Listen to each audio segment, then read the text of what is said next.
রাসূল সাল্লাল্লাহু আলাইহি ওয়াসাল্লাম কোন যুদ্ধের সময় এক মুষ্টি বালি নিয়ে কাফিরদের দিকে নিক্ষেপ করার সময় বলেছিলেন, শাহাতিল উজুহ, অর্থাৎ চেহারাগুলো বিকৃত হোক?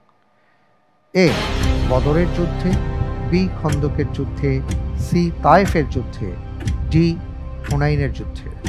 আলহামদুলিল্লাহ, এই প্রশ্নের উত্তর হিসেবে বেছে নিচ্ছি ডি, হুনায়নের যুদ্ধে। ফ্রিজ করে দিব? জি ইনশাআল্লাহ। লক করা হোক অপশন ডি, হুনাইনের যুদ্ধে।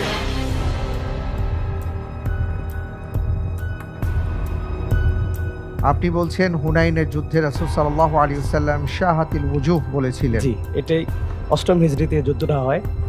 এই যুদ্ধে রাসূল সাল্লাল্লাহু আলাইহি ওয়াসাল্লাম মাটি নিক্ষেপ করেছিল। তো এরপরে মুসলমানরা বিজয় লাভ করে এবং কাফেররা পৃষ্ঠপ্রদর্শন করে পালিয়ে যায়। 70 জন কাফের নিহত হয় এই যুদ্ধে।